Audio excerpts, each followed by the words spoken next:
Sorry, question. Matt, how did it feel out there, and what did you think of some of Coach McAdoo's pre-practice activities with the jump rope and the local handle of that? Yeah, no. First off, I'm blessed to be a Panther. I'm happy to be here and playing football again, and getting another opportunity at that. But there's a lot of new things today that coaches want it. We're going to do it, and we're going to execute it to the best of our ability. And that's what he wanted, so we did it. And I kind of like the jump rope. It was a fun competition.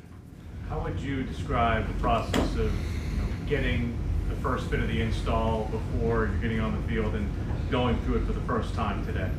Well, luckily I was on Zooms with Coach Ryan, and that helped a lot because I couldn't imagine what it would be like if I didn't have those Zooms and I just got out there, because it was a lot. I mean, they throw a lot at you, and they expect you to execute within good reason. So, like right after this, gonna go into the dive into the playbook, and whatever I messed up on the film, go over that and just get 1% better every single day. There's probably a lot more pre-snap that you have to feel than necessarily you would do at the college level. How prepared are you for that responsibility, number one, and number two, what is it like getting used to doing that for the first time?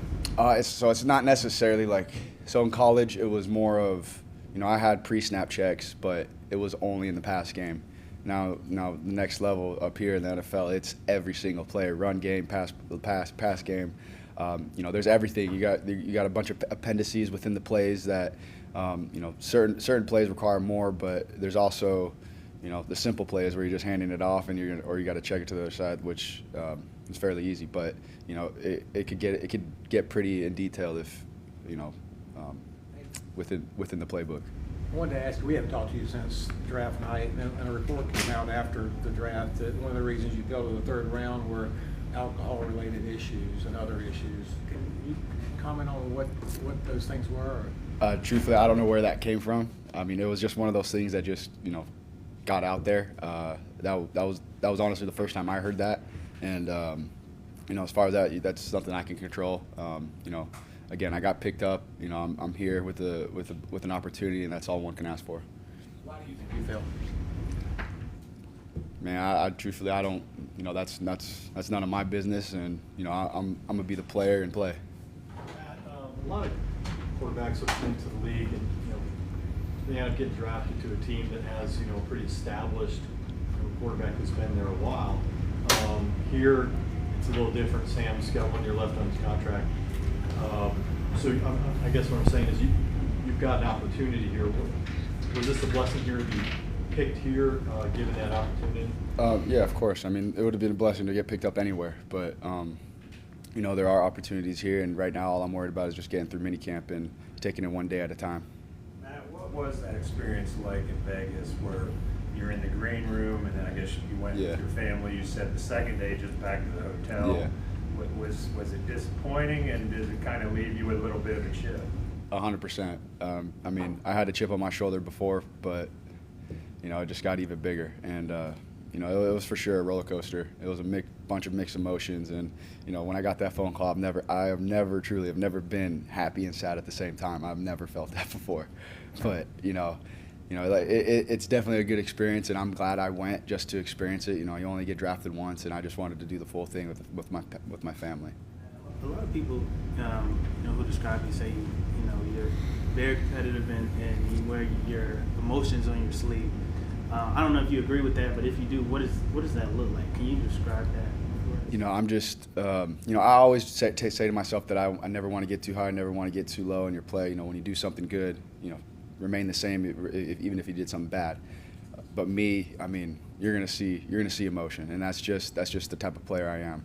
If we do a good play, if we do something that we're expected to do, not so much of a, emotions, but like when we do something that's, doesn't necessarily happen a lot, like you're gonna see some excitement from me, and if it was something negative, of course I'm not gonna show it to my teammates, but in my head, I'm gonna get on myself a little bit, and then next play. But I'm a very competitive player, and you're gonna see that. Can I ask what? Sorry. So you're good. Can I just ask what influenced that? What Honestly, moments? it's how I have always been. You know, I started noticing it when I was in middle school when I would be training. You know, I used to be, you know, I felt like a workout wasn't working, and I used to, you know, I'm gonna be honest, I started crying because I was so mad that I felt like it wasn't working, and I kept going. And you know, later on that year, I was a completely different player because those workouts were working. I just wasn't seeing the progress, you know, within a couple weeks. And season comes along, I'm a totally different player. I can actually run the ball, and this was like in 8th grade. And so, you know, that was a lesson to learn back then, just to, you know, not be so hard on myself and just to trust the process. Matt, Icky said you guys met briefly in Las Vegas. What was that interaction like, and what's it been like getting to know him? He was one of the first linemen I met. You know, you know, he's a very out there. You know, I love Icky, and I love his personality. His personality is just bright, and you know, he brings a smile to my face every single time I talk to him because he's just a funny dude.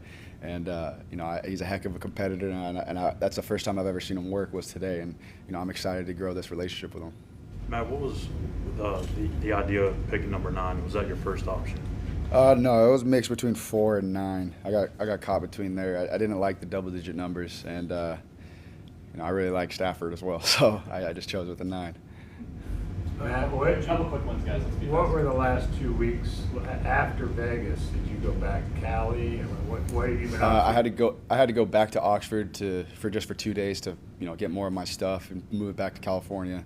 And as soon as I think I left. I got there. I left on Sunday, got back Monday, and I started training. And I was just training for football, getting ready for minicamp and OTAs. Did you have an opportunity to talk much with Darnold yet? Not yet. I listened to David, then we're done. I just want to talk a little ball, man. How do you think you threw it today? Throwing the ball, I thought I threw well, but you know, just keeping everything under control and having things organized in your head. You know, felt like I was everywhere, but I mean, that's normal. You know, just for the first install. Of course. And then how do you think your 7-on-7 performed in those competitive drills? It was definitely good just to see the competitiveness in the offense and the defense together, and you know, just putting it all together and making it, you know, one unit. I felt like it was good. A lot of guys knew what they were supposed to do most of the time. Coach Levy was saying that he feels like you're a lot closer to being NFL ready than some of the analysts gave you before the draft. Where do you feel like you stand now? How close you are to being NFL ready to compete for a starting job with Sandar? I mean, all it comes down to is knowing the playbook. If I could know the playbook, you know, I'm gonna be ready to play. And as far as you know, getting ready to you know, to be a starter, like that's not my of course my mentality is to be a starter, but you know, right now I'm trying to get on that 53-man roster. Thanks. Thank you.